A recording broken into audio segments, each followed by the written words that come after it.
مدینۃ المنورہ کے اندر ایک صحابی، ایک غریب صحابی اللہ کے نبی صلی اللہ علیہ وسلم کے پاس آئے اور کہا کہ یا نبی اللہ، میں غریب ہوں، فقیر ہوں، مزدور ہوں، میرے پاس کوئی مال و دولت نہیں، اگر آپ میرے لیے دعا کر دیں تو مجھے بھی مال مل جائے، جس طرح لوگ صدقات و خیرات کرتے ہیں، جس طرح لوگ زکوٰۃ نکالتے ہیں، میں بھی اپنے مالوں سے زکوٰۃ نکالوں گا، میں بھی صدقات و خیرات کروں گا، میں بھی غریبوں کی، مسکینوں کی مدد کیا کروں گا۔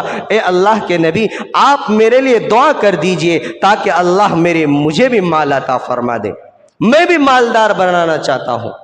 اللہ کے نبی نے بہت سمجھایا، پیار سے سمجھایا کہ اے ثعلبہ، اور اس آدمی کا نام، اس شخص کا نام ثعلبہ ابن حاطب انصاری تھے۔ انہوں نے اللہ کے نبی کے سامنے دعا کی درخواست کی۔ اللہ کے نبی نے پیار سے سمجھایا، او میرے ثعلبہ رہنے دو، تو مالدار بننے کی کوشش نہ کر، کیونکہ اگر تو مالدار بن جائے گا تو پھر دنیا کے جھنجھٹوں میں، دنیا کے الجھنوں میں پھنس جائے گا، پھر تمہاری ہلاکت و بربادی بھی آ سکتی ہے۔ پھر وہ آیا، اس وقت چلا گیا، پھر دوسری مرتبہ آیا، پھر اللہ کے نبی نے کہا او ثعلبہ رہنے دے، مال کی فرمائش نہ کر، مالدار بننے کی درخواست نہ کر۔ او ثعلبہ جس حال میں ہے، جس طرح ہے، اسی میں خوش رہ لے، کیونکہ اللہ اگر تمہیں 2 وقت کی روٹی کھلا رہا ہے تو اسی پر اپنی خیر منا۔ او میرا ثعلبہ مان جا، میری بات مان جا، مالداری کی فرمائش نہ کر، تمنگری کی فرمائش نہ کر، کیونکہ مالدار آدمی جب تو بن جائے گا پھر دنیا کی جھنجھٹوں میں، دنیا کے الجھنوں میں ایسا پھنس جائے گا، میں گمان کرتا ہوں، میں سوچتا ہوں کہیں تیری ہلاکت و بربادی بھی اسی مال میں نہ آ جائے۔ لیکن ثعلبہ نہ مانا۔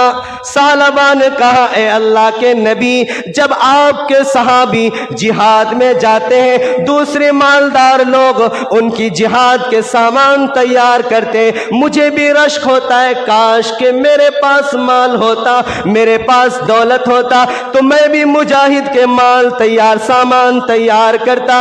جب غریب اور مسکین آپ کے دربار میں آتے ہیں، عثمان غنی مدد کرتے ہیں، فاروق اعظم مدد کرتے ہیں، بڑے بڑے صحابہ جو مالدار ہیں وہ مدد کرتے ہیں، تو میرے دل کے اندر بھی خیال پیدا ہوتا ہے، کاش کہ میرے پاس بھی مال ہوتا تو میں بھی غریبوں اور مسکینوں کی مدد کیا کرتا۔ لیکن میرے نبی سمجھاتے رہے، او ثعلبہ مان جا، مال کی درخواست نہ کر، مال کے لیے ضد نہ کر، دعا نہ کرا کر۔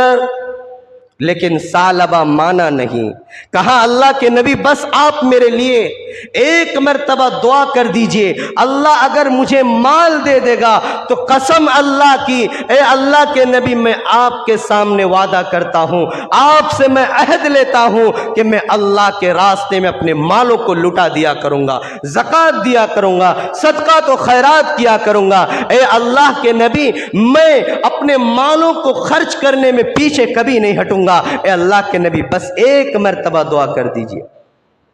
پھر کیا تھا، کالی کملی والے امام الانبیاء اپنے دونوں ہاتھوں کو آسمان کی طرف اٹھاتے ہیں کہ اے میرے پروردگار، یہ ثعلبہ مجھ سے مال کی درخواست کرتا ہے، اے اللہ تو اس کو مالدار بنا دے، ان کے مالوں میں در برکت عطا فرما دے۔ کالی کملی والے کی دعا بھی مکمل نہیں ہوئی، آسمان کے اندر اس کی مالداری کا فیصلہ ہو جاتا ہے۔ وہ ثعلبہ، وہ غریب آدمی جو چند بکریوں کو پالتا تھا، چند مہینوں میں ان کی بکریوں کا ریبر بڑھتا رہا، یہاں تک کہ مدینے کے اندر ان کی زمین تنگ ہو چکی، اتنی بکریوں کی ریبر بڑھ گئے کہ مدینے سے باہر جانا پڑا۔ وہ ثعلبہ جو اللہ کے نبی کے پیچھے 5 وقت نماز پڑھتے تھے، جماعت کے ساتھ میرے نبی کی صحبت میں رہ کر نماز پڑھتے تھے، اب شہر سے باہر نکل گیا، بکری کی تعداد بڑھتی گئی تو شہر کے کنارے پر گیا، صرف 2 وقت کی نماز میں آنے لگا، ظہر اور عصر سارے ٹائم نماز غائب۔ پھر جب بکریوں کا ریبر اور بڑھتا گیا تو مدینے کی جو کنارے پر وہ زمین لی وہ بھی ان کے لیے تنگ ہوتی گئی. شہر سے باہر نکل کر کے دیہات میں چلا گیا تاکہ ان کا ریبر، ان کی زمین وسعت ہو سکے اور اپنی بکریوں کو وہاں پال سکے. پھر جمعہ آنے لگا. جو 5 وقت نماز پڑھ رہا تھا اللہ کے نبی کے پیچھے، مسجد نبوی میں 5 وقت نماز پڑھنے والا، ظہر اور عصر میں آنے لگا. جب یہ بھی نہیں ہوا، بکریوں کی تعداد بڑھی، شہر سے باہر نکلا. پھر جمعہ آنے لگا اور بکریوں کی تعداد بڑھ گئی تو شہر چھوڑ کر کے گاؤں میں چلا گیا. جو جمعہ آتا تھا وہ جمعہ بھی غائب ہو گیا. سال گزر گیا. کیونکہ زکوٰۃ فرض ہونے کے لیے مال پر سال گزرنا ضروری ہے، اور زکوٰۃ ہر اس عاقل بالغ مرد عورت پر فرض ہے جس کے پاس 52.5 تولہ چاندی یا اس کی مقدار رقم ہو، یا 7.5 تولہ سونا یا اس کی مقدار اس کے پاس رقم ہو. تو ہر مرد و عورت پر اتنی مقدار اگر مال ہے تو اس پر زکوٰۃ فرض ہے. اللہ 100 ہے تو 100 میں سے 2.5 روپے ہی ہمارے پاس مانگتا ہے. کہتا ہے باقی تم لے لو، 2.5 روپے مجھے دے دو، مجھے زیادہ کی ضرورت نہیں ہے. اللہ تھوڑا مانگتا ہے کہ یہی تھوڑے میں میں تمہارے لیے بڑھا دوں گا. کیونکہ اللہ فرماتا ہے وَأَقْرِضُوا اللَّهَ قَرْضًا حَسَنًا، سورہ مزمل کی آیت ہے کہ اگر تم مجھے قرض حسن دنیا کے اندر 1 روپے دو گے تو کل قیامت کے دن میں اس کا 10 گنا بڑھا کر کے تمہیں ثواب عطا کروں گا. میرے دوستو، یہ اللہ کا قانون ہے. اب ثعلبہ جو جمعہ آ رہا تھا وہ جمعہ بھی غائب ہو گیا. اللہ کے نبی صلی اللہ علیہ وسلم نے ایک دن پوچھا وہ ثعلبہ کا کیا حال ہے جو ہمارے پیچھے 5 وقت نماز پڑھتا تھا، پھر 5 وقت غائب ہوا، 2 ٹائم آتا وہ بھی غائب، اب جمعہ بھی آ نہیں، وہ کہاں گیا؟ تو صحابہ نے بتایا کہ اللہ کے نبی ان کی بکریوں کی تعداد اتنی زیادہ ہو گئی ہے کہ وہ مدینہ شہر چھوڑ کر کے کسی جنگل کے اندر جا کر کے اپنی بکریوں کے ریبر کے لیے پڑاؤ ڈال دیا ہے. تو اللہ کے نبی صلی اللہ علیہ وسلم نے 2 قاصد بھیجے کہ جاؤ ثعلبہ کے پاس جاؤ کہ اب ان پر زکوٰۃ فرض ہو چکا ہے، وہ زکوٰۃ ادا کرے. چنانچہ 2 صحابی اللہ کے نبی صلی اللہ علیہ وسلم کے قاصد حضرت ثعلبہ اس شخص کے پاس پہنچتے ہیں اور امام الانبیاء کالی کملی والا محمد الرسول اللہ صلی اللہ علیہ وسلم کا خط لا کر دکھاتے ہیں، اور ثعلبہ اللہ کے نبی نے تمہارے پاس بھیجا ہے کہ تمہاری بکریوں پر اب زکوٰۃ فرض ہو چکا ہے. خط کس کا تھا؟ کسی گاؤں کے چودھری کا نہیں، کسی گاؤں کے پرائمرسٹ کا نہیں، کسی گاؤں کے بڑے مالدار کا نہیں، کسی گاؤں کے بادشاہ کا نہیں، شہر کے ملک کے بادشاہ کا نہیں. ارے خط اس کا تھا جو امام الانبیاء تھا، جس کو کائنات کا سردار بنا کر کے اللہ نے بھیجا تھا. اس کائنات کے سردار امام الانبیاء محمد الرسول اللہ کا خط تھا، اور قاصد بھی امام الانبیاء کے تھے. خط دیکھ کر ثعلبہ نے کہا واہ رے بھائی واہ، میرا مال کیا بڑھا تھوڑا سا کہ میری مال پر تم نے نگاہ جما لیا، میرے مال پر تم نے ٹیکس لگانا شروع کر دیا. جو غیر مسلموں پر ٹیکس لگاتے ہیں، میرے مال تمہارے آنکھوں میں چبھنے لگی. میری بکریوں کے ریبر کیا بڑھ گئی کہ تم نے مجھ پر ٹیکس لگا دیا. نعوذ باللہ من ذالک، میرے نبی کبھی ٹیکس لگا سکتے ہیں؟ خطرناک الفاظ استعمال کیا، خطرناک. یہ کیا کہا کہ اللہ کے نبی کے قاصدوں کا خیال نہیں. پہلے جو اللہ کے نبی جب زکوٰۃ وصول کرنا ہوتا تو خط لکھ کر دیا کہ فنا آدمی کے پاس جاؤ، وہاں سے زکوٰۃ وصول کر کے آؤ. کم سے کم اللہ کے نبی کے خط کا تو لحاظ رکھ لیا کرتے، اللہ کے نبی کے قاصدوں کا تو احترام کر لیتے. انہوں نے ڈائریکٹ یہ کہا میرا مال تھوڑا بڑا تو تم نے مجھ پر ٹیکس لگانا شروع کر دیا، جاؤ اور دوسرے جو ساتھی ان سے جا کر ٹیکس وصول کر لو، زکوٰۃ وصول کر لو، میں بعد میں سوچتا ہوں. واہ رے واہ، ابھی وہ قاصد واپس نہیں ہوئے، وہ صحابی ابھی واپس نہیں ہوئے، آسمان کے صحابی، آسمان کا قاصد قرآن لے کر میرے نبی کے پاس پہنچ گیا۔ ثعلبہ نے ادھر انکار کیا، ادھر اللہ کا قرآن اتر گیا میرے نبی کے پاس۔ اللہ کے نبی صلی اللہ علیہ وسلم صحابہ کے مجلس میں بیٹھے ہوئے تھے، مسجد نبوی میں بیٹھے ہوئے تھے۔ اللہ کے نبی فوراً اپنی زبان مبارک سے صحابہ چونک گئے۔ اللہ کے نبی کی زبان سے بے اختیار نکل گیا، او میرے ثعلبہ آج تو ہلاک ہو گیا، او میرے ثعلبہ آج تو برباد ہو گیا، آج تیرا ناس ہو گیا۔ میں نے تمہیں بہت سمجھایا، بہت منع کیا، او ثعلبہ مال کی درخواست نہ کر، مالداری کی درخواست نہ کر، آج تو برباد ہو گیا، ہلاک ہو گیا۔ اللہ کا قرآن نازل ہو گیا۔ اللہ نے قرآن کے اندر یہ حکم نازل فرمایا، وَمِنْهُمْ مَنْ عَاهَدَ اللَّهَ لَئِنْ آتَانَا مِنْ فَضْلِهِ لَنَصَّدَّقَنَّ وَلَنَكُونَنَّ مِنَ الصَّالِحِينَ۔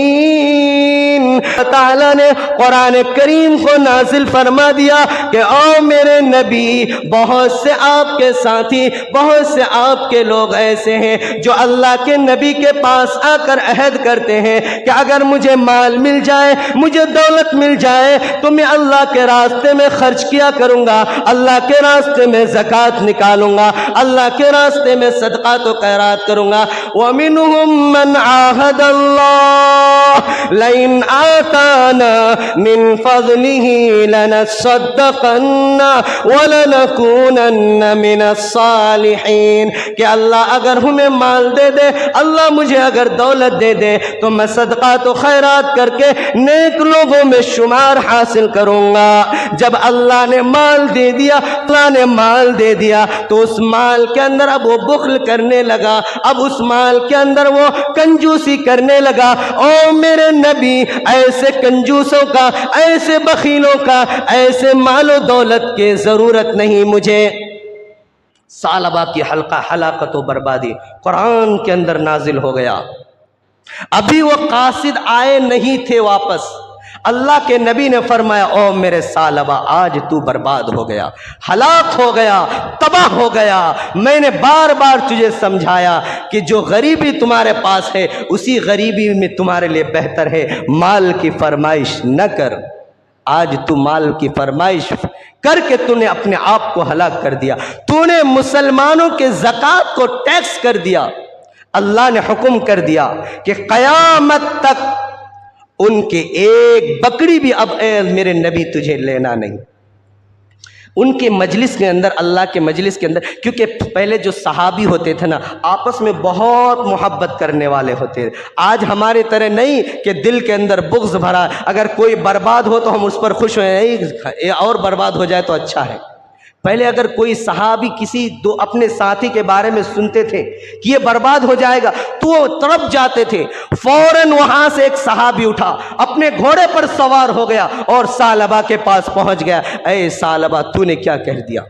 تو نے ایسا کیا جملہ کہہ دیا؟ میں اللہ کے نبی کی زبان سے قرآن سن کر کے آیا ہوں اور تمہارے لیے ہلاکت و بربادی آسمان سے نازل ہو گیا۔ اب ثعلبہ کو ہوش آیا کہ میں نے کیا کر دیا۔ اللہ کے نبی صرف چند بکریوں کے لیے بھیجے تھے، چند بکریاں لینے کے لیے، زکوٰۃ کے لیے بھیجے تھے۔ اب وہ ثعلبہ نے جب یہ سنا کہ اللہ کے نبی نے یہ کہہ دیا کہ ثعلبہ تو ہلاک ہو گیا، برباد ہو گیا، تباہ ہو گیا، اب وہ سارا کا سارا ریوڑ بکریوں کا لے کر اللہ کے نبی کے دربار میں حاضر ہوتے، دربار میں حاضر ہوتے۔ اللہ کے نبی صلی اللہ علیہ وسلم نے فرما دیا، اب تمہارے بکریوں کی، تمہارے مال و دولتوں کو اللہ کو کوئی ضرورت نہیں، جاؤ۔ قیامت تک کے لیے اللہ نے تمہارے دلوں کے اندر نفاق کو ڈال دیا۔ قیامت تک اب تم ہلاک و برباد ہو جاؤ گے، تم پر اللہ کی لعنت اللہ نازل ہوتا رہے گا۔ اللہ کے نبی صلی اللہ علیہ وسلم نے ان کی ایک بکری بھی نہیں، حضرت ابو بکر کا زمانہ آیا، حضرت ابو بکر نے کہا جب میرے نبی نے نہیں لیا تو میں کون ہوتا ہوں لینے۔ عمر کا زمانہ آیا، عمر بھی کہا جب اللہ کے نبی اور ابو بکر نہیں لیے تو میری کیا مجال کہ میں عمر تیری بکریوں میں سے زکوٰۃ لے لوں، عمر بھی نہیں۔ حضرت عثمان کا زمانہ آیا، حضرت عثمان بھی لینے سے انکار کر دیا، اور ایسی ذلیل و خوار ہو کر حضرت عثمان غنی رضی اللہ تعالیٰ عنہ کی خلافت کے زمانے میں ان کا انتقال ہو گیا۔ اس لیے میرے مسلمانوں، اگر اللہ نے مال و دولت دیا ہے، زکوٰۃ کو ٹیکس کبھی مت کہنا، ورنہ ہلاک و برباد ہو جاؤ گے۔